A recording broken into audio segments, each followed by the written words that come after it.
Hello everyone, this is Rupesh Mishra and I welcome you all to your channel that is Math Math. देखिए ring theory का chapter number 5 चल रहा था। Video number I think ये 3 है। Chapter number 5 की unit number 3 चल रही है। तो उसमें हम लोगों ने जो वीडियोस में पढ़ा था लास्ट में वहीं से कंटिन्यू कर रहे हैं, जिसमें एक आपका बड़ा ही इंपॉर्टेंट मेथड है which is called synthetic division method. Moreover you can call it as SDM। ठीक है, SDM मेथड है एक तरह का।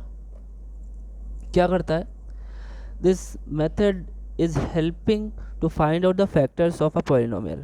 किसी एक पॉलिनोमियल का फैक्टर फाइंड आउट करने के लिए ये मेथड ज़रूरी होता है। वैसे हम लोगों ने पिछले सेमेस्टर्स में इसका यूज़ किया हुआ है फैक्टर करने के लिए, लेकिन यहाँ पे समझते हैं कि है क्या।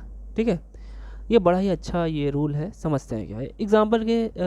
एग्जाम्पल को ले करके आपको समझाते हैं। ठीक है, चलिए देखते हैं। देखिए आपके सामने एग्जांपल मैंने लिया हुआ है। Obtain the quotient and remainder of this polynomial when divided by x-2 से डिवाइड होगा। अगर डिवाइड करना है तो उसका क्वोशिएंट और रिमाइंडर कैसे निकालेंगे। भाई बोल रहे हैं रिमाइंडर निकालने को, तो इसका मतलब है कि ये पूरा उसको डिवाइड नहीं करेगा। ठीक है, तो देखिए भाई सिंथेटिक डिवीज़न मेथड कोई बहुत ज़्यादा अलग से मेथड नहीं है, लेकिन हाँ ये एक हेल्पफुल मेथड हो सकता है। यहाँ पे क्वोशिएंट और रिमाइंडर दोनों निकालना है अपने को, है ना। तो इसमें एक चीज़ ध्यान देनी होती है, जो हमारा पॉलिनोमियल होता है उसके कोफिशिएंट से मतलब होता है यहाँ पे, पूरे x की पावर से नहीं। अगर आप चाहते तो इसे ऐसे भी कर सकते थे कि भाई क्लास 9th के तरीके से कि x-2 को डिवाइड करते और इस पूरे पॉलिनोमियल को यहाँ लिख देते। ठीक है, और हम यहाँ पे डिवाइड कर देते, यहाँ भी लिख देते और हमारा रिमाइंडर यहाँ पे आ जाता। तो बात तो ठीक है, लेकिन हमें सिंथेटिक डिवीज़न मेथड से आएगा। पेपर में लिखा होगा कि use synthetic division to find the quotient and remainder. तो आप ऐसे तो कर ही नहीं सकते, क्योंकि क्लास 9 थोड़े पढ़ रहे हैं हम लोग, है कि नहीं। तो सिंथेटिक डिवीजन मेथड फिर पढ़ के हो रहा है, फ़ायदा क्या है हम फ़ायदा भी बताते हैं आपको। देखिए सबसे पहले जो ये हमारी पॉलिनोमियल लिखी है उसको थोड़ा सा प्रॉपर वे में लिख लेते हैं। प्रॉपर वे मतलब वेरिएबल की पावर घटते हुए वे में लिख लेते हैं। जैसे x⁵ लिखा हुआ है, उसका कोफिशिएंट कितना है, तो कोफिशिएंट है 1। कोफिशिएंट की ही ज़रूरत है, इसलिए कोफिशिएंट लिखना पड़ रहा है स्पेशली। और x⁴ वाला टर्म नहीं है तो उसको 0 इंटू x⁴ लिख लेते हैं, -4 इंटू x⁴ प्लस इसमें 5 है कोफिशिएंट पावर 2 का। पावर 1 का कोई भी टर्म नहीं है तो हमने पावर 1 वाले में 0 के साथ लिख लिया, और विदाउट एनी कोफिशिएंट मतलब विदाउट पावर ऑफ x2 लिख लिया। अब ये जितने भी कोफिशिएंट्स हैं यहाँ पे, ये जो आपके -2 हो गया, 0 हो गया, 5 हो गया, -4 हो गया, 0 हो गया और 1 हो गया। हम लोग एक काम करेंगे, x-2 जो है उसे इक्वल करके 0 ले लेंगे। x-2 इज इक्वल टू 0 और x इज इक्वल टू हमारा क्या आ जाएगा 2। ठीक, अब इसका यूज़ करना है कैसे, देखिए हम लाइनिंग बना रहे हैं। देखिए जो कोफिशिएंट्स हमने निकाले थे वो सारे के सारे यहाँ पे लाइनिंग से लिख लेते हैं, और जो x इज इक्वल टू 0 करके निकाला था वो यहाँ पे लिख लेते हैं। ये आ गया अपना 2 यहाँ पे, जो 2 निकला था। और जो कोफिशिएंट निकले थे क्या क्या निकले थे, 1 0, थोड़ा दूर दूर लिखेंगे, -4 5 0 -2। ठीक है, अब इस 2 से डिवीज़न करने का सबसे पहला तरीका देखिए कैसे होता है। हम लोग एक तरीके से यहाँ पे डिवाइड ही कर रहे होते हैं, तो क्या कर रहे होते हैं, सबसे पहली पोजीशन यहाँ पे 0 ही लिखनी है। 2 0 ज़ा 0 और 1 और 0 दोनों का सेम साइन है, तो वो ऐड होकर के 1 हो जाएगा। आई बात समझ में। इसके बाद क्या करते हैं, इस 2 को 1 में मल्टीप्लाई करते हैं और लिखते कहाँ पे हैं, यहाँ पे। चलिए लिखते हैं, तो 2 1 ज़ा 2, 0 और 2 को फिर से ऐड कर दीजिए। देखिए मैं यहाँ पे साइन बना देता हूँ, ये यहाँ पे ऐड हो गए दोनों के दोनों, यहाँ भी ऐड हो जाएगा। ऐसे ये वाली पोजीशन में ऐड होगा और यहाँ पे क्या होगा, मल्टीप्लाई होगा, यहाँ पे मल्टीप्लाई, याद रखिएगा। अब आगे नहीं लिखेंगे, तो 0 + 2 हो गया 2, फिर 2 2 ज़ा 4 हो गया, 4 -4 हो गया 0, 2 0 ज़ा 0 आया 5, 2 5 ज़ा 10 आया 10, 2 10 ज़ा 20, 20 में से 2 गया बचा 18। इसमें सिर्फ लास्ट वाले को छोड़ करके बाकी सबको ऐसे ब्रैकेट बना के बंद कर दीजिए, 18 को छोड़ करके, कि this is what the remainder is. यही जो होता है हमारा वो रिमाइंडर होता है। ठीक है, अगर ये 0 आ गया होता, if it was found to be 0, if it was, देखिए इसकी जितनी फंक्शनिंग है सब बता दे रहा हूँ। It was equal to 0, then जो हमारा x-2 था वॉज अ फैक्टर, तो ये फैक्टर होता। अगर लेकिन नहीं आया भाई, क्योंकि हमें तो कुछ अलग ही आ रहा है, तो 0 के अलावा जो भी आ रहा हो तो उसका रिमाइंडर हो गया, है ना। एक सेकेंड, ठीक है, फैक्टर हो गया। अगर ऐसा आता 0 आता तो ये उसकी एक क्या है, छोटा सा पॉइंट है, ठीक है। अच्छा भाई, तो अब हमें कैसे रिमाइंडर और कैसे हम इसका क्वेश्चन लिखेंगे। क्वेश्चन लिखने बहुत बड़ी बात नहीं है, सिंपल से आप लिखिए now the question is, now question क्या होगा, क्वेश्चन इज इक्वल टू, ध्यान से सुनिएगा, जो हमारी कोफिशिएंट्स दिए हैं यहाँ पे उनको घटती हुई x की पावर के क्रम में लिखते चले जाएंगे। जैसे पहला कोफिशिएंट है हमारा 1 के साथ x पावर 4, क्यों 4 क्यों भाई, देखिए ध्यान से सुनिएगा। हमारा जो क्वेश्चन था उसमें पावर सबसे बड़ी 5 थी, हम डिवाइड करने वाले थे पावर 1 से। जब आप पावर का डिवीजन करते हैं तो एक तरीके से पावर का सब्ट्रैक्शन होता है, तो जो आंसर आएगा कोफिशिएंट कांस्टेंट का, सॉरी क्वोशिएंट का, वो 4 होगा, ठीक है ना।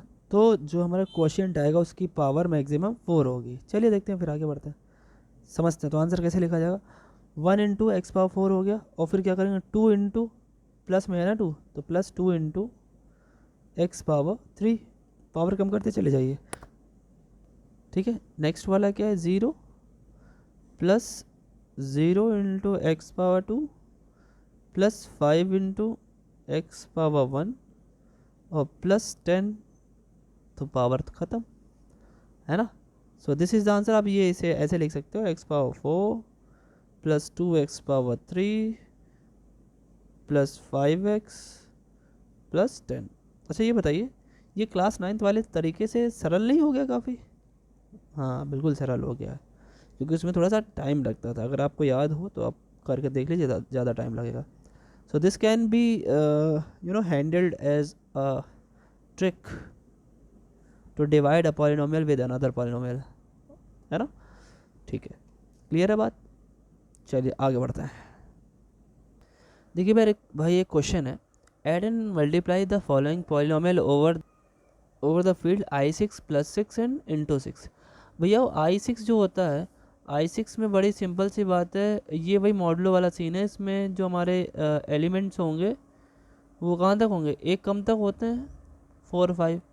तो यानी यहाँ पे जितने भी कोफिशिएंट हैं अगर वो 5 से बड़े होंगे तो उन्हें हम 6 से डिवाइड करने के बाद उनका रिमाइंडर लिख लेंगे, क्योंकि मॉडुलो है, ये सबको पता है। जिसने स्टार्टिंग की वीडियोस देखी उन्हें बहुत ही अच्छे से समझ में आ रहा होगा कि क्या करना है। तो आपको ऐड और मल्टीप्लाई करने के बाद जितनी भी चीज़ें अलग इन कोफिशिएंट से अलग निकलेगी उनको हम सबको क्या करेंगे, 6 के अंदर ले आएंगे। तो कुछ करना नहीं, चलिए ऐड करते हैं। सबसे पहले ऐड करना है, ऐड कर लेते हैं। So fx plus G is equal to, add कीजिए ज़रा सिंपल वे में। आपने जैसे ऐड किया तो 5 + 1 6 हो गया, है ना। और प्लस 6 लगा लीजिए, क्योंकि आप ऐड करो तो प्लस 6 वाला करना है ना ऐड। तो 6 प्लस 4 + 4 8 हो गया। मतलब ऐसे मत करिए, ऐसे रुकिए, एक तरीका और बताते हैं अच्छे से लिखने का। जैसे भाई देखिए यहाँ प्लस 6 लगाया। अब देखिए यहाँ पे जो विदाउट एक्स की पावर वाले हैं उनको हम ऐसे लिखेंगे 5 + 1, बल्कि 5 + 6 वाला जो प्लस बना रहे हैं हम लोग मॉड्यूलो वाला प्लस बना रहे हैं 1, ठीक है। फिर प्लस लगाया, दोनों में x कॉमन है, x बाहर कर लेते हैं। और ऐड क्या हो रहा है 4 + 6 4, x बाहर हो गया प्लस, ऐसे किया जाता है। फिर क्या किया हमने 3 + 5, सॉरी प्लस 6 है, 3 + 5 और x² हमने ले लिया बाहर। उसके बाद लास्ट में पावर 3 वाले में देखिए, सो 2 + 6 ऑफ 1 और x पावर 3। अब जो वैल्यूज 6 या 6 से ज़्यादा हो रही है उनको हम लोग सॉल्व कर लेंगे। यही देख लीजिए 5 + 1 6, 6 को 6 से डिवाइड करेंगे रिमाइंडर आएगा 0, सो 0 लिख लीजिए प्लस, ठीक है। यहाँ पे 4 + 4 8, 8 को 6 से डिवाइड करेंगे आएगा रिमाइंडर 2, तो 2x हो गया। और आगे बढ़िए फिर 3 + 5 8 हो गया, 6 से डिवाइड करेंगे अभी भी 2 आ जाएगा, 2x² हो गया, प्लस 2 + 1 3, 6 से डिवाइड करेंगे तो भाई 3 तो छोटा होता है तो कोई फ़र्क नहीं पड़ेगा, वही आ जाएगा। So this is the answer after adding these two polynomials with the help of the field I6 + 6 × 6। अब हमें क्या करना है, मल्टीप्लिकेशन करना है। तो भैया मल्टीप्लिकेशन वाला I am leaving that point on to you, वो आपको करना है, ठीक है, ये आपको खुद से करना है और करके मुझे टेलीग्राम पे सेंड करना है, ठीक है। This is absolutely helping you how to find the multiplication, ठीक है, जो कि आप पहले भी जानते थे लेकिन थोड़ा सा मॉडलों का यूज़ हो गया, ठीक है भाई। चलिए आगे बढ़ते हैं। देखिए भैया बड़ा ही अच्छा क्वेश्चन आया है, कह रहे हैं कि पॉलिनोमियल है x² + x + 4 is irreducible over f, और जहाँ पे f क्या है, f is a field of integers modulo, sorry ये 11 है, ठीक है, इंटीजर मॉडुलो 11, इसे सही कर देता हूँ, ये 11 है 10 नहीं है, एक सेकेंड, क्वेश्चन जो दिया है वही करा देते हैं, 11, ठीक है, ठीक। अब देखिए मॉडुलो 11 है तो इसमें एलिमेंट्स कहाँ से कहाँ तक होंगे भाई, बड़ी सिंपल सी बात है। अगर हमसे बोला जा रहा है Z11 इंटीजर है ना, तो ज़ीरो से आप स्टार्ट करोगे कहाँ तक जाओगे, आपको बढ़िया से पता है कि भाई आप जाएंगे 10 तक, है ना, एक कम तक जाया जाता है, 5 हो गया, ऐसे डॉट डॉट डॉट 10। कह रहे हैं कि ये इररिड्यूसिबल है, मतलब इसे आप तोड़ नहीं सकते with the help of these elements, मतलब ये इनमें से कोई भी उसका एक फैक्टर नहीं बना सकता। जैसे x-2 आया था ना पिछले वाले क्वेश्चन में, वैसे x = 1 रखेंगे, x = 0 रखेंगे, ये सब उसके क्या होंगे, फैक्टर नहीं होंगे, तो रिड्यूस नहीं हो पाएगा, ठीक है। चेक करते हैं भाई काहे नहीं हो पाएगा, रख के देखते हैं।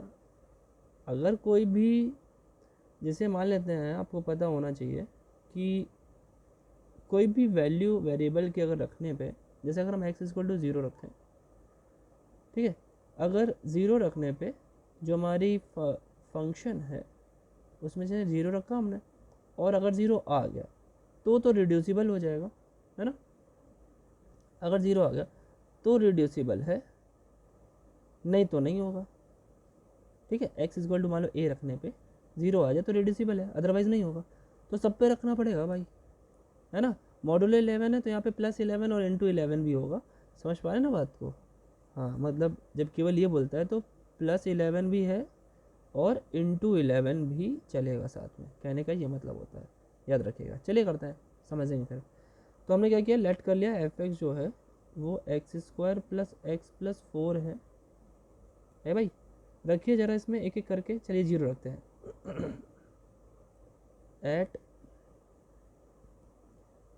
एट x = 0, चलिए करते हैं। जैसे आप रखेंगे तो होगा क्या, f(0) रखा आपने, सो पुट कर दीजिए भाई, तो क्या हो गया 0², ठीक है। तो 0² तो मैंने लिख दिया है, लेकिन उसे ऐसे ना लिख करके मुझे ऐसे लिखना चाहिए, 0 × 11 कौन सा मॉडुलो वाला इंटू होगा, +11 0 +11 4। तो अब जरा पूरा जोड़ के देख लीजिए तो 4 ही आ रहा है कुल मिला के, और 4 11 से छोटा है तो आप डिवाइड करोगे नहीं तो 4 ही आ जाएगा। तो यार रिमाइंडर 0 तो निकला नहीं है, which is not equal to 0, तो 0 इसका कोई एक फैक्टर नहीं हुआ, तो हम क्या लिखें, सो 0 इज़ नॉट द फैक्टर, या आप ऐसे लिखो x - 0 is not the factor, is not a factor, ठीक है। ऐसे करते करते अपने को बहुत सारे चेक करने पड़ जाएंगे फिर ऐसे तो। चलिए देखते हैं, एट x = 1 पुट करते हैं ज़रा, तो f(1) क्या हो गया, 1 × 11 × 1 +11 × 1 +11 4, ठीक है। अब करोगे चलो तो होना क्या है भाई, यहाँ 4 में 4 + 1 5 + 1 6, 11 से डिवाइड करोगे वापस से 6 आ जाएगा, not equal to 4, so not a factor, so x - 1 is not a factor. तो ऐसे करते करते क्या आपने को सब करना पड़ेगा भाई, सब तो करना ही पड़ेगा ना, है ना। सिमिलरली आपको ऐसे सबके लिए चेक करना है, सबके लिए। चलिए मैं थोड़ा सा और भी बता देता हूँ, एक मिडिल का बताता हूँ। एट x = 7 में बात कर लेते हैं एक बार, थोड़ा सा मॉडलों का यूज़ भी हो जाएगा उसमें। तो क्या होगा भाई, f(7) रखा आपने, है ना, इज इक्वल टू, अब 7 स्क्वायर होगा तो 7 इंटू 11, मतलब मॉडुलो 11 वाला मल्टीप्लिकेशन है, और 7 प्लस लगाया आपने 11, यहाँ 7 लिखा, +4। ये मैं किस तरीके से चल रहा हूँ, इससे चल रहा हूँ जो f(x) दिया हुआ था भाई, x² + x + 4, इसी पे रख रहा हूँ बार बार, है ना। अब जहाँ पे प्लस है वहाँ पे +11 होगा, जहाँ पे मल्टीप्लिकेशन हो रहा है क्योंकि पावर 2 है तो मल्टीप्लिकेशन तो करना ही पड़ेगा x को 2 बारी, तो उसमें भी 11 लगाना पड़ेगा। अब जरा ध्यान से किया, 7 7 से 49 हो गया, 49 को 11 से डिवाइड करेंगे तो 11 4 सा 44, बचा 5, तो आप इसको 5 लिख सकते हो यहाँ पर, ठीक है। +7 + 4 11, अरे कोई बात नहीं, आप ऐसे रहने दो, 11 लिख दिया, सबसे लास्ट में कर लेना। चलो अरे सबको सॉल्व, एक सेकंड यहाँ पे ना लिखे, ये तो क्लियर है, यहाँ पे 5 आएगा ना। चलिए आगे लिखते हैं। तो हमने क्या किया, 7 7 49, 11 से डिवाइड किया, आ गया अपना 5, +11 टाइम्स 7 है, और +11 और 4, या तीनों को ऐड करके 11 से डिवाइड कीजिए, 5 + 7 12 होगा, 12 4 16 हो गया, तो 16 मॉडुलो, तो 16 हो गया, 16 मॉडुलो 11 लिख लो, अच्छा लगेगा। बात वही है, आप डायरेक्ट भी कर सकते थे, 11 से डिवाइड करेंगे कितना बचा, 5। So this is our answer when we divide that polynomial with 7x तो भाई ये भी तो नहीं हुआ नॉट इक्वल टू 0, तो this is also not a factor, है ना। सो x-7 is also not a factor. ऐसे आप 10 तक की कर लेंगे, ठीक है, ठीक है। इसे कहाँ तक करना है, अप टू 10 तक कर लेना, सब किसी से नहीं निकलने वाला, सब में 0 नहीं आएगा। तो लिखेंगे हम लोग फिलहाल में, in each cases above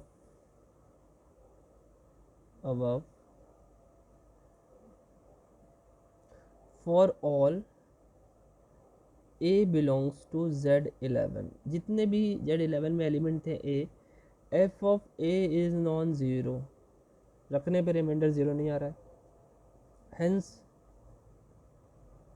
it is, या f(x) इज नॉट रिड्यूसिबल, है ना, over the field Z11, hence f(x) is not reducible. Okay, समझ में आ गई बात। ऐसे जितने भी क्वेश्चन है वो आप कर लेंगे रिड्यूसिबल वाले, ठीक है। हम लोग बढ़ते हैं आगे भैया, चलिए अगला पॉइंट बढ़ते हैं, factorisation of integral domain. Integral domain में फैक्टराइजेशन कैसे, फैक्टर कैसे होता है, तो कुछ इसकी डेफिनेशन है छोटी छोटी। डिविजिबिलिटी है सबसे पहले, तो वो बहुत छोटे क्लासेस में ही पढ़ लेते हैं, बड़ा सिंपल सी बात है, बट यह नोटेशन होगा, ठीक है। डिविजिबिलिटी ऑफ, या in an integral domain, integral domain में डिविजिबिलिटी कैसे करते हैं, उनके एलिमेंट्स में डिविजिबिलिटी कैसे करते हैं, तो देख लेते हैं भाई। देखिए ध्यान से सुनिएगा, अगर हम कहें फॉर ए, जिसे हम नॉन ज़ीरो लेके चल रहे हैं, फॉर ए, अगर ये हमने क्या लिया है, belongs to I, integral domain की बात कर रहे हैं, एक एलिमेंट हमने उठाया है, ठीक है, एंड एक एलिमेंट हमने और ले लिया बी, ठीक है, B belongs to I, then if A divides B, अगर ए बी को डिवाइड करता है तो इसका एक और मीनिंग कह सकते हो आप कि रिमाइंडर जो होगा वो पक्का 0 होगा, क्योंकि ये वर्ड का मतलब यही होता है। आप ए डिवाइड्स बी को ये भी लिख सकते हो, और ए डिवाइड्स बी, तो इसका मतलब ये होता है कि जब ए से बी को डिवाइड कर रहे होगे तो बी जो होगा वो हमारा डिवाइज़र होगा, सॉरी डिविडेंड होगा, dividend is equal to divisor यानी ए इंटू क्वोशिएंट, क्वोशिएंट कुछ मान लेते हैं सी, ठीक है, और प्लस रिमाइंडर, रिमाइंडर 0 होगा तो हट जाएगा, है ना। वेयर सी जो है वो एक एलिमेंट है हमारे आई का ही, कुल मिला के सब कुछ एलिमेंट्स ही है। ए 0 क्यों ले रहे हैं भाई, क्योंकि जिससे डिवाइड करते हो उसे लिखते हो नीचे, है ना। और नीचे लिखोगे तो नीचे क्या नहीं होना चाहिए, ज़ीरो नहीं होना चाहिए, नीचे ज़ीरो नहीं होना चाहिए, इसीलिए पहले से ही कंडीशन दे देता है। तो इन सब चीज़ों पे भी MCQ बन जाते हैं कि ये कौन सी कंडीशन होगी कि ये कब सही होगा। मतलब ये A divides B is always true when बोलेगा A has every value, A belongs to this, A non zero, या कुछ भी कह सकता है। ठीक है, तो ये सारी चीज़ें याद रखने वाली है। जैसे वैसे क्वेश्चन देखते हैं, चलिए बड़े सिंपल है। देखिए वैसे एग्जाम्पल ना होकर के इलस्ट्रेशन है, क्वेश्चन नहीं लिख रहा हूँ मैं। देखो कि 2 डिवाइड्स 6, तो इससे क्या हम लिख सकते हैं, 6 इज इक्वल टू 2 टाइम्स 3 है, क्योंकि रिमाइंडर 0 है तो लिखने की ज़रूरत नहीं है वैसे। ठीक है ना। अब देखिए एक बड़ा ही अच्छा एक एग्जाम्पल है, उसको समझते हैं। सॉरी, हेडिंग है यूनिट। यूनिट पहले हम लोग पढ़ चुके हैं। यूनिट एक तरीके से, यूनिट के नाम से पता है यूनिट मतलब 1 होता है ना। 1 नहीं होता है, ऐसी वैल्यू जो किसी भी एलिमेंट्स पे मल्टीप्लाई करने पर, किसी भी एलिमेंट पे मल्टीप्लाई करने पर उसमें कोई चेंजमेंट ना डाले, एक तरीके से आइडेंटिटी बोल सकते हो। तो देखिए समझते हैं यूनिट क्या होता है। इससे डेफिनेशन पहले पढ़ चुके हैं अपने लोग, फिर से बता देता हूँ। ठीक है,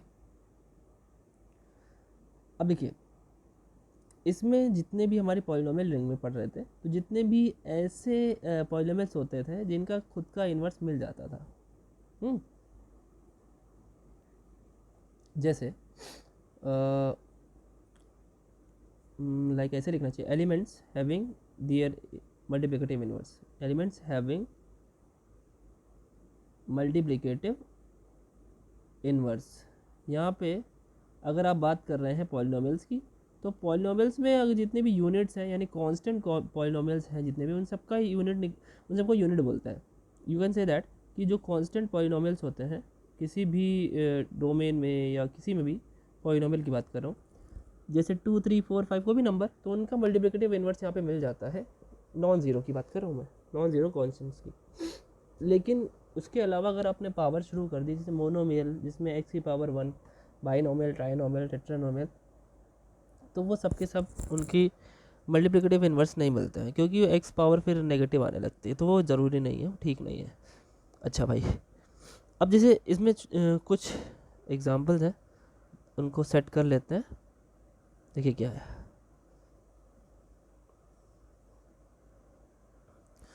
क्या है भाई, अगर हम बात करें जो जितने भी पहली बात है, ईच नॉन ज़ीरो,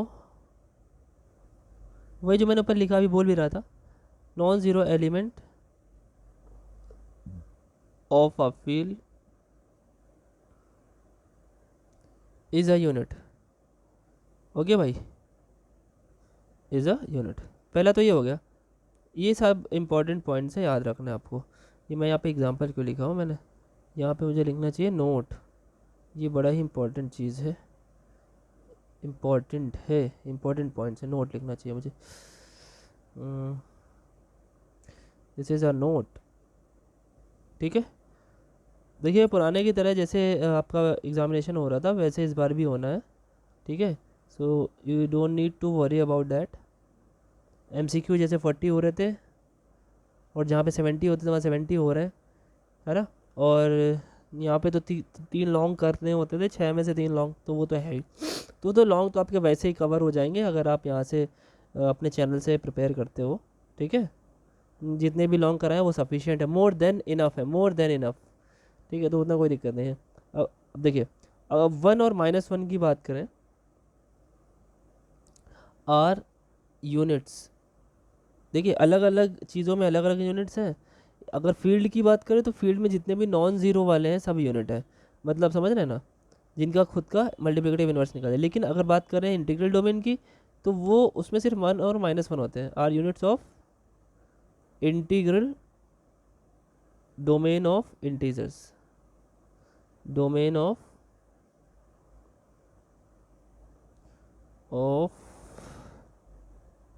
इंटीजर्स। ठीक है, आगे बढ़ते हैं। देखिए आगे बढ़ते हैं, कुछ चीज़ें रिपीट कर रही हैं इसमें मतलब सबका एक ही है। ठीक है, एक छोटा सा और पॉइंट है, वो भी बल्कि 2 पॉइंट और हैं, उनको भी समझ लेते हैं। ध्यान सुनेगा, इन्हीं सबसे MCQ बनते हैं बच्चों। ठीक है, ध्यान सुनेगा। देखिए जो आप अगर मैं बात करूँ कि अगर 12 सिंपल वो बता नहीं रहा हूँ, 12 का को हम डिवाइड करें तो 1 से डिवाइड होगा, 2 से डिवाइड होगा, 3 से डिवाइड होगा, 4 से डिवाइड होगा, 6 से डिवाइड होगा और वापस से 12 से भी होगा। तो 1 और 12 उसके इम्प्रॉपर डिवाइज़र हो गए और बाकी के सारे प्रॉपर डिवाइज़र हो गए। इतना सबको पता है ना? ठीक है, लेकिन अगर हम बात करें बच्चों, ये बताइए 1 -1 के लिए, तो 1 इज़ अ या N improper divisor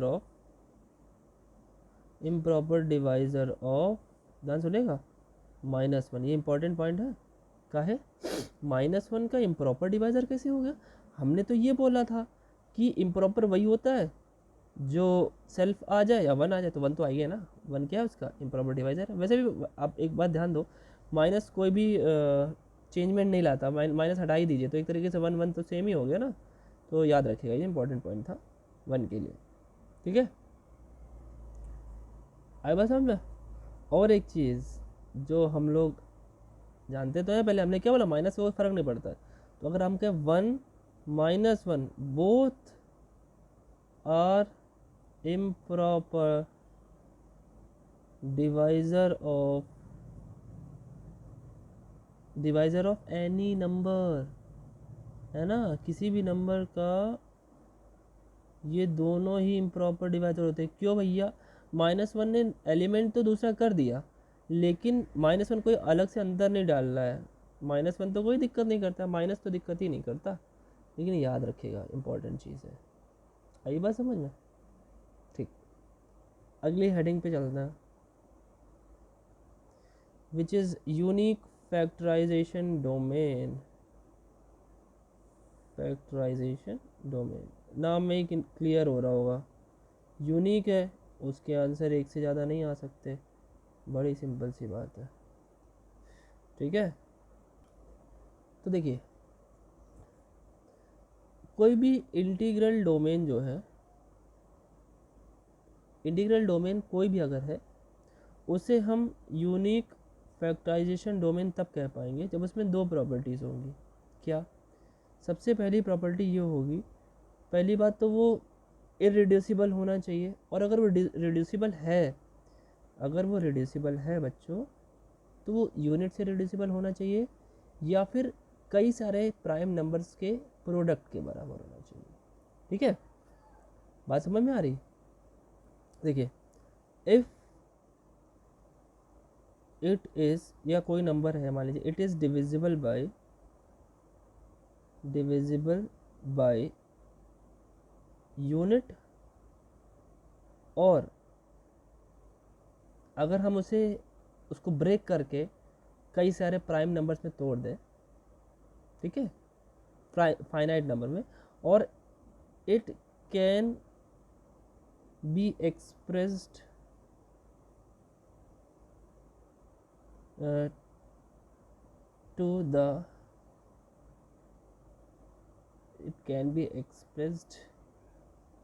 as the product of finite number of primes। मतलब बहुत ज़्यादा भी ना हो, इनफाइनाइट नंबर पे तोड़ दिए पता चला, है ना, product of finite number of primes. What prime लिख लो भैया यहाँ पे। ठीक है, एक और खूबी होनी चाहिए, क्या? ये जो हमने इसमें बात की है, ये जो यूनिक वर्ड है, इसी की प्रॉपर्टी है। क्योंकि भाई अगर वो यूनिक होना चाहता है तो वो एसोसिएट से फ्री होना चाहिए और इसे ऑर्डर से फ्री होना चाहिए। क्या मतलब है, समझते हैं? दूसरा क्या होना चाहिए, फॉर यूनिकीनेस, ये पॉइंट है, थोड़ा दिमाग में रखिएगा। For uniqueness it must be free from order का मतलब भाई कोई भी टर्म इधर उधर लिखो। जैसे हम लोग क्लास 11 में परम्यूटेशन कॉम्बिनेशन लेते थे, परम्यूटेशन में क्या होता था, ऑर्डर मैटर करता था, उसको भी गिनते थे। जैसे ए बी लिया है और बी ए लिया है, तो ए बी और बी ए को हम लोग 2 गिनेंगे, ठीक है, परम्यूटेशन में। लेकिन कॉम्बिनेशन में क्या होता था, ग्रुप बनाते थे, ए बी हो चाहे बी हो, उसको गिनेंगे एक ही। तो वही चीज़ ऑर्डर की बात है, यहाँ पे ऑर्डर का कोई फ़र्क नहीं पड़ना चाहिए, फ्री फ्रॉम ऑर्डर होना चाहिए। एंड एक चीज़ और क्या, ऑर्डर एंड एसोसिएट। एसोसिएट क्या होता है, एसोसिएट वो होता है अगर ए बी को डिवाइड कर रहा है और बी भी ए को डिवाइड करे तो वो दोनों एक दूसरे के एसोसिएट्स होते हैं। अगर कोई एक सिर्फ एक को डिवाइड करता है दूसरा उसको ना करे तो वो एसोसिएट नहीं कहलाते, ये ध्यान रखिएगा। ये भी एमसीक्यू बनाने के लिए बहुत ही इंपॉर्टेंट पॉइंट है, ठीक है। वो तो अभी आपको जब एमसीक्यू सीरीज़ में देने वाला हूँ, जो कोर्स दे रहा हूँ आपको, उसमें आपको मिल जाएगा। और हाँ, आपको पता होना चाहिए, जो लोग नए हैं वो ये जान लें कि कुछ बच्चों ने और जोड़ना चाहा है उस हमारे कोर्स से, तो this is a very very hurry up time है ना, जिसमें आपको कोर्स ले लेना चाहिए आई थिंक, क्योंकि बहुत तेज़ी से कोर्स सेल हो रहा है। तो I had taken only 200 rupees, I had made a fees, small fees, ठीक है, जिसमें आपको सारी चीज़ें मैं पहले भी बता चुका हूँ। वैसे इसका भी एक डेमो वीडियो भी आपको मिलेगा, और एक क्या कहते हैं, अभी उसके बारे में बताऊंगा कि क्या कब कहाँ कैसे आपको बाई करना है, ठीक है। पूरा एक वीडियो बना दूंगा छोटा सा, या फिर कोई भी इन्फॉर्मेशन वीडियो बन जाएगी। सो उसमें आपको काफ़ी सारे एमसीक्यूज़ मिलेंगे, उसका पीडीएफ मिलेगा, ठीक है। और पीडीएफ के साथ साथ उसकी शॉर्ट ट्रिक मिलेगी, जितनी बनती है ज़्यादा से ज़्यादा, ठीक है, शॉर्टकट ट्रिक। और उसके बाद हाँ, वैसे आपको बता दूं, ऑलमोस्ट 30 के ऊपर हो चुके हैं।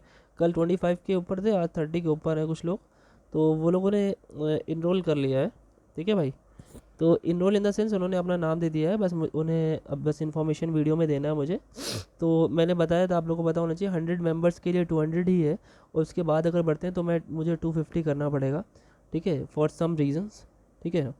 तो वो आपको बताने पे आप शायद समझ भी नहीं पाएंगे, कोई बात नहीं है, लेकिन वो समझ जाइए। तो it is very less time when your exam is coming. और आप देखें तो आपके एग्ज़ाम मिड दिसंबर में होने वाले हैं।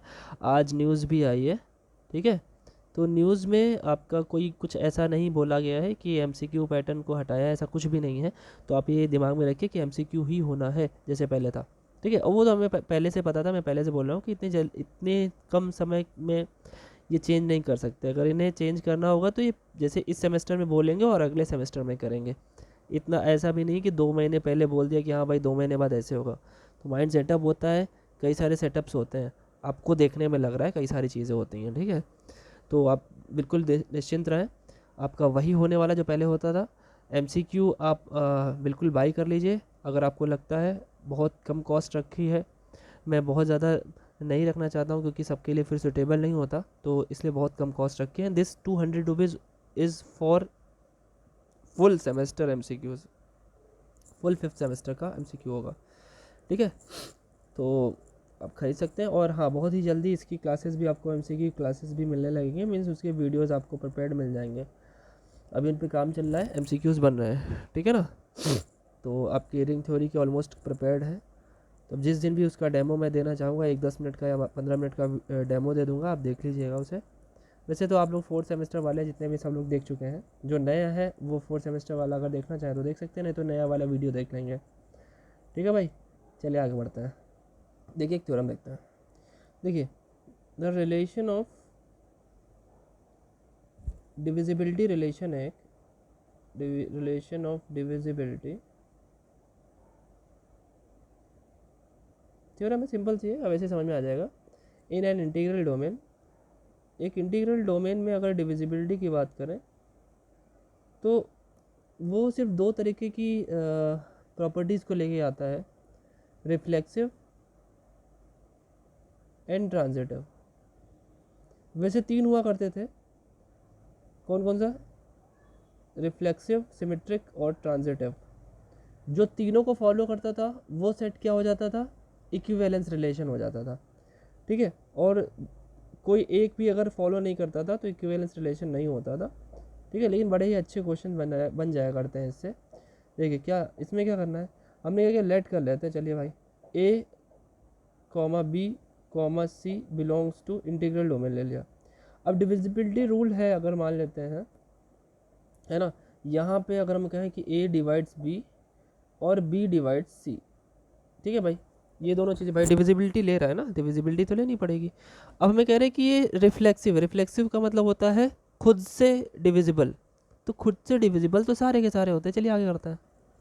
तो लिखेंगे एज ए डिवाइड्स ए, बिल्कुल ये तो डिवाइड करेगा ही, तो हम कह सकते हैं ना कोई भी एलिमेंट खुद को तो डिवाइड हमेशा करता ही है, तो ये रिफ्लेक्सिव तो हो ही गया। मैं इसको पूरा प्रूव नहीं कर रहा हूँ क्योंकि प्रूफ इतना ज़्यादा इंपॉर्टेंट नहीं है, चलिए कोई बात नहीं है। अब एंड जो ट्रांजिटिव है, ए बी को डिवाइड कर रहा है, तो क्या हम ये लिख सकते हैं b is equal to sometimes a into मान लेते हैं सी लिख देते हैं, ठीक है। एंड नहीं सी मत लिखो, सी तो ले चुके हैं ना, कुछ और ले लो, सी ना लेकर के k कर दो, a के, क्योंकि समटाइम्स जाएगा ही, है ना, कॉमा b डिवाइड c, तो भाई आप क्या लिख सकते हो, c is equal to b times l कर दो, है कि नहीं। ट्रांजिटिव ये कहता है कि अगर a divides b, b divide c, तो a डिवाइड c होना चाहिए। तो चलिए दिखाते हैं a डिवाइड c प्रूव हो जाएगा कैसे, हम इसको सॉल्व करते हैं। देखिए अगर हम कहें कि a से c को डिवाइड करें, ऐसे नहीं लिखना चाहिए, चलिए ऐसे लिखते हैं, c is equal to a times something आ जाए अगर, जैसे भाई देखिए ना, अब b is equal to a times k आया तो इसका मतलब a b को डिवाइड कर रहा है, c is equal to b times something आया इसका मतलब b c को डिवाइड कर रहा है, ठीक है। तो ऐसे ही हम c is equal to something time लेके आते हैं। देखिए क्या हम c को बी एल लिख सकते हैं यहाँ से, हाँ। क्या हम b को ए के लिख सकते हैं, हाँ भाई, ए के एल हो गया। तो के एल कुछ भी हो, के भी कांस्टेंट एल भी कांस्टेंट, के एल को एक साथ कर दे रहे हैं। अब c की वैल्यू a के टर्म में आ गई, दैट मीन्स c डिवाइड से, यहाँ से क्या प्रूव होता है, this means a divide c, तो हो गया प्रूफ, ट्रांजिटिव हो गया, ठीक है, ट्रांजिटिव हो गया भैया, ठीक है ना। तो ट्रांजिटिविटी तो होल्ड हो गई, लेकिन जो तीसरी वाली थी अगर बोलता वो सिमेट्रिक, सिमेट्रिक ये कहता है कि a डिवाइड b को करे तो इससे ये भी प्रूव हो कि b डिवाइड a को करे। तो अगर ऐसा होता तो ये दोनों एसोसिएट नहीं हो जाते, है ना, ऐसा ज़रूरी नहीं है। अगर 2 डिवाइड कर रहा है 4 को, क्या 4 2 को डिवाइड करता है, इसका सिंपल सा एग्जांपल हो गया, है ना। तो इसीलिए उसने ये वाले पॉइंट को इससे प्रूव करने को नहीं बोला, लेकिन पेपर में आ सकता है, तो मैंने आपको थोड़ा सा समझा दिया, दिमाग में रखिएगा इस चीज़ को, ठीक है। एक थ्योरम और है इंपॉर्टेंट, देखते हैं थ्योरम क्या है। आर अगर एक R is an integral domain, है ना, और ए बी सी जो है वो बिलोंग कर रहा है आर में, चलेगा। तो कह रहा है पहला अपने को प्रूव करने का है ए डिवाइड्स बी, और अगर ए डिवाइड सी है तो कह रहा है ए डिवाइड करेगा दोनों के एडिशन को, बड़ी अच्छी बात है, तो प्रूव हो जाएगा, देखो सिंपल है। और दूसरा क्या है, कह रहा है ए बी को डिवाइड करता है, तो इम्प्लाइज दैट ए डिवाइड करेगा B times something multiplication for all X belongs to R. तो बड़ी सिंपल सी बात है, अगर ए बी को डिवाइड कर रहा है तो बी में किसी भी नंबर का मल्टीप्लाई करो, भाई बी तो रहेगा ना फैक्टर में, तो डिवाइड तो वैसे भी करेगा। तो ऐसे आपको अगर लर्न है तो अच्छी बात है, नहीं तो प्रूव करना है तो आइए देख लेते हैं। This is important for MCQ। देखिए सॉल्यूशन समझते हैं इसका, बड़ा सिंपल है। पहला वाला कर रहे हैं ए डिवाइड्स बी, क्या हम इसको ये लिख सकते हैं, अगर ए बी को डिवाइड करें तो B is equal to A times मैंने लिख दिया के, है ना, चलेगा। और यहाँ पे जो के है वो बिलोंग कर रहा है आर में, तभी ऐसा हो सकता है, नहीं तो हो नहीं सकता। और अगर हम कहें ए डिवाइड सी, चलिए देखिए भाई, तो क्या हम C is equal to A L लिख सकते हैं, जहाँ पे एल जो है वो आर में बिलोंग करना चाहिए, तभी हम लिख पा रहे हैं, नहीं तो नहीं कर पाते। जरा बी और सी को ऐड करो, तो आप बी और सी मतलब ए के plus A L, A common ले लीजिए, के प्लस एल बचा, आप ही बताइए ज़रा, बी प्लस सी के फैक्टर में, बी प्लस सी के फैक्टर में ए आया कि नहीं बाहर, ए आया, और एक के प्लस एल फैक्टर आया, तो ए से तो डेफिनेटली डिविजिबल होगा, है ना, हो गया ना प्रूफ।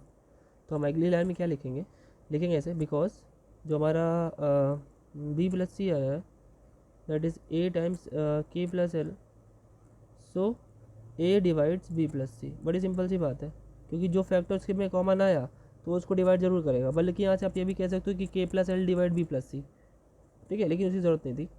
सेकेंड पॉइंट क्या है, सेकंड पॉइंट बोल रहा है कि ए अगर बी को डिवाइड करता है, ए डिवाइड्स बी, तो ठीक है आप ऐसे लिखो ना, B is equal to A times के, जहाँ पे के होना क्या चाहिए, के बिलोंग करना चाहिए आर में, वही डोमेन में, इंटीग्रल डोमेन में। तो कह रहा है ए, तो बी एक्स से डिवाइड करके दिखाना है, तो ठीक है बी एक्स में लिखते हैं, बी एक्स, तो बी की जगह पे क्या हम ए के लिख सकते हैं, ए के एक्स लिख सकते हैं, ए बाहर लिखे रहो के एक्स अंदर। तो देखिए इसके फैक्टर में ए आ गया ना, तो सिंपल सी बात है यहाँ से कि क्या करेगा, ए डिवाइड करेगा बी एक्स को, for all X belongs to R, ठीक है ना भाई, एक्स बिलोंग्स टू आर, ठीक। तो दो ये भी थ्योरम सिंपल ही थी, हो गई है ना, ठीक। देखिए भाई अगला थ्योरम देखिए, इम्पोर्टेंट है, मतलब उतना नहीं आया तो नहीं है, बट आई थिंक एमसीक्यू के पर्पज़ से अगर एग्जामिनेशन बनता है तो आना अच्छा ही है, ठीक है। देखिए एक और थ्योरम है, अब देखिए मैं बोला था ना कि जो अभी से पहले क्वेश्चन था जिसमें हम लोग को ट्रांजिटिव और रिफ्लेक्सिव प्रूव करना था, उसमें अगर सिमेट्रिक भी हो जाता तो काम हो जाता, और सिमेट्रिक क्यों होता है, क्योंकि एसोसिएट होता, तो वही चीज़ यहाँ पे थ्योरम बना दी इन्होंने, क्या, if R is an integral domain, अगर ये इंटीग्रल डोमेन है, ठीक है, देन द रिलेशन, अगर एक रिलेशन हम डिफाइन करें, डिफाइंड बाय, अगर कहें कि रिलेशन एक डिफाइन किया है इन्होंने, कैसा रिलेशन है, A is associate of B, associate of B, भाई ए बी का एसोसिएट है तो बी ए का तो ऑटोमेटिक एसोसिएट होगा ही। तो कह रहा है कि इज एन इक्विवेलेंस रिलेशन, भैया इक्विवेलेंस रिलेशन तो होगा जब ए बी का associate, is an equivalence relation, है ना भाई, रिलेशन, क्यों भाई, अच्छा है। अच्छा देखिए एसोसिएट से एक बड़ी अच्छी बात दिमाग में आई, मैं आपको बताता हूँ। देखिए जब ए बी का एसोसिएट है, बी ए का एसोसिएट है, तो आपको तो ये लगता होगा भैया दोनों सेम होने चाहिए, ऐसा हमेशा ज़रूरी नहीं है। क्यों ज़रूरी नहीं है, मतलब सेम होगा तब तो चलेगा ही काम, तब तो हो ही जाएगा। ए बी को डिवाइड, जैसे दोनों टू टू है तो टू टू को भी डिवाइड करेगा, दूसरे वाला टू इसको भी टू को डिवाइड करेगा। ये अच्छा ये बताइए, अगर हम कहें कि भाई एडिशन मॉडुलो 9 कर दीजिए, 3 लिख दीजिए, ठीक है, 6 3 का एसोसिएट है और 3 6 का एसोसिएट है, क्यों 3 6 प्लस 3 9, 9 से 9 को डिवाइड करो आ जाएगा 0, और 6 में से 3 ऐड करोगे तो भी वही होगा, तो 6 का एसोसिएट 3 है, 3 का एसोसिएट 6 है। बात समझ में आई। तो ज़रूरी नहीं है दोनों सेम हो, ऑपरेशन पर डिपेंड करता है। आइए तो क्या बोल रहा है, बोल रहा है A is associate of B. Associate क्या होता है, एसोसिएट ये होता है A associate B, that means what, कि ए डिवाइड्स बी, इसका मतलब ये होता है। और अगर हम कहें बी एसोसिएट ए, इसका मतलब क्या है, बी डिवाइड्स ए। तो ये बात तो ठीक है भाई, ये पहले पढ़ चुके हैं, जिसने नहीं पढ़ा प्रीवियस वीडियोस को ज़रूर एक एक बार देख लिया करें भाई, तभी आपको मेरी सारी थीम्स समझ में आएंगी, बात समझ में आएंगी, ठीक है। तो देखिए ये बोला है इसने, पहले तो 3 चीज़ें प्रूव करनी होती है इक्विवेलेंस रिलेशन में। सबसे हम पहले करते हैं रिफ्लेक्सिव, रिलेशन इज रिफ्लेक्सिव। देखिए कैसे प्रूव कर रहे हैं इसको, रिफ्लेक्सिव मतलब स्वतुल्य, खुद के साथ एसोसिएट हो रहा है कि नहीं, यस बिल्कुल। ए एसोसिएट बी मतलब क्या होता है कि ए डिवाइड्स बी, है ना।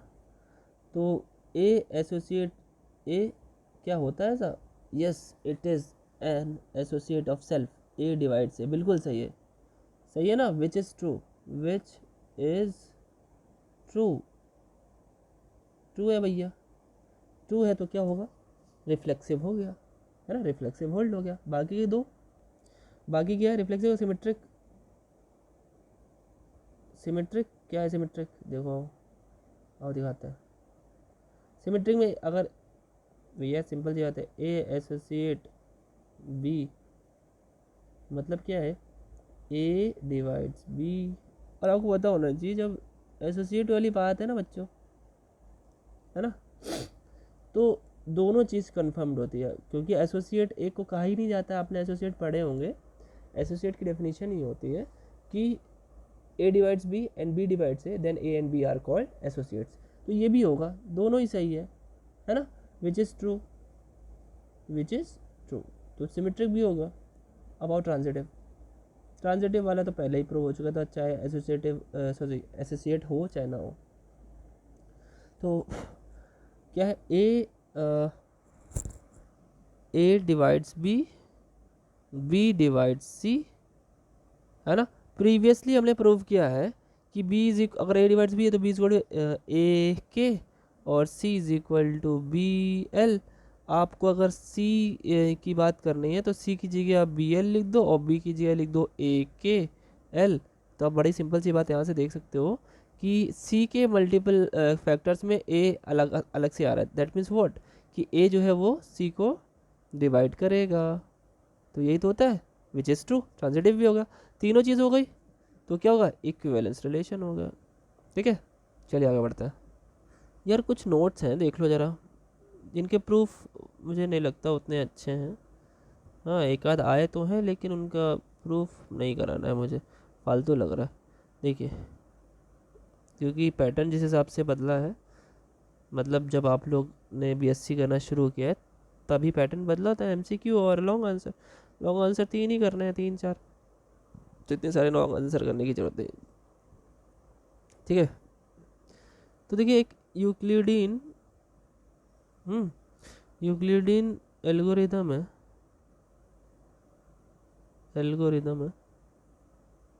For polynomial over a field. Over किसी एक फील्ड पर पॉलिनोमियल का अगर बात करा जाए, ठीक है, तो क्या है भाई। देखिए, अगर मान लेते हैं जीसीडी है कि नहीं पॉलिनोमियल का, जीसीडी है 2 पॉलिनोमियल का। मान लेते हैं कि जीसीडी है, जिसका नाम हम रख लेते हैं D of x, of 2 polynomials. खाली स्टेटमेंट याद रखिएगा, 2 पॉलिनोमियल है अपने पास, कौन सी, एफ एक्स और जी एक्स। इन दोनों का कॉमन जो है वो डी एक्स है। ठीक है, अब जब कॉमन निकल के आता है बच्चों, जैसे 4 और 8 का कॉमन मान लेते थोड़ी देर के लिए 2 है, नहीं 4 और 8 ना 6 कर लो, तो 2 से अगर 6 को डिवाइड करोगे तो 3 आएगा, 2 से 8 को डिवाइड करोगे 4 आएगा ना। तो ये जो 3 और 4 आ रहा है वो भी हम मान लेते हैं, हम लिखेंगे एंड mx nx आर या फिर बिलोंग्स टू, हम फील्ड एफ का नाम दे देते हैं एफ, 2 ये भी है। देन अब ये समझ लीजिए डी एक्स से एफ एक्स को डिवाइड करने के बाद एम एक्स आ रहा है रिमाइंडर, और डी एक्स से जी एक्स को डिवाइड करने के बाद एन एक्स आ रहा है। तो हम ये लिख सकते हैं, तो हमारी जो थ्योरम बन के आती है वो ये आती है कि जो हमारा ग्रेटेस्ट कॉमन डिवाइज़र है वो is equal to M X के साथ मल्टीप्लिकेशन अगर हम कर दें एफ एक्स का, उसमें ऐड कर दें एन एक्स के साथ जी एक्स का, तो हमारा क्या निकल के आ जाएगा, यो अपना जी सी डी निकल के आ जाएगा। Got it. ये बड़ी ही अच्छी पॉइंट लगी मुझे। अभी और भी नोट्स हैं, चलिए देखते हैं। देखिए क्या है वो, कह रहे कि अगर कोई पॉलिनोमियल है, ठीक है, रियल नंबर का पॉलिनोमियल है, माने रियल नंबर का फील्ड ले रहे हैं, if a polynomial F x over real, ठीक है, रियल नंबर फील्ड, बात वही है ना। अगर ऐसा है, हैज़ अ ज़ीरो, अगर एक ज़ीरो इसका कॉम्प्लेक्स वाला है, ठीक है, then it must have another zero a minus I B. मतलब एक ज़ीरो अगर कॉम्प्लेक्स नंबर का आ जाता है उसमें, ठीक है, तो दूसरा उसका कॉन्जुगेट उसके साथ ज़रूर होता है। ठीक है, कॉन्जुगेट का मतलब समझते होंगे आप लोग, क्लास 11th में आपने कॉम्प्लेक्स नंबर्स पढ़े हैं। वैसे आप कॉम्प्लेक्स एनालिसिस भी पढ़ोगे, रियल एनालिसिस जैसे आपने पढ़ा है, हो सकता है लास्ट सेमेस्टर में हो, शायद हो, अगर नहीं होगा तो एमएससी में पढ़ोगे आप लोग, हम लोग ने तो बीएससी में भी पढ़ा हुआ है। ठीक है, सो क्या बात है, अनदर ज़ीरो, क्योंकि कभी भी कॉम्प्लेक्स नंबर पेयर में आते हैं। आपको याद होगा श्रीधराचार्य एक हम लोग फॉर्मूला पढ़ते थे, उसमें जब भी हमारा फॉर्मूला होता था माइनस वी प्लस माइनस मतलब दो के 2 आंसर आते थे एक साथ, ठीक है ना। तो वहाँ पे अगर रूट के अंदर माइनस आ जाता था तो भी 2 ही बनते थे, प्लस वाला और माइनस वाला। तो दोनों तो होता ही है, तो इसे याद रखिएगा, ठीक है। रियल फील्ड भले ही है लेकिन कॉम्प्लेक्स, यहाँ पे कॉम्प्लेक्स भी लिख देते तो भी गलत नहीं होता, ठीक है ना भाई। चलिए देखते हैं आगे। देखिए इस वीडियो को यहीं पे समाप्त करना पड़ेगा अभी, क्योंकि काफ़ी टाइम हो गया। अब लगभग 10 मिनट की एक वीडियो और है इस चैप्टर को ख़त्म करने के लिए, और इसके बाद की जो एक चैप्टर नंबर 6 है वो भी लगभग एक वीडियो लेके जाएगा 40 से 50 मिनट। तो कोशिश करूँगा कि नेक्स्ट वीडियो में दोनों निपटा दूँ, मतलब इस बुक को पूरा ख़त्म कर दूँ, जैसा कि मैंने बोला था कि 3 से 4 दिन जो भी लगेंगे उसमें ख़त्म कर देंगे। तो ये ख़त्म होने ही वाला है। तो आज की वीडियो में इतना ही रखते हैं, मिलते हैं नेक्स्ट वीडियो में आपके अपने प्यारे से चैनल मैथ वैथ पर। Thank you.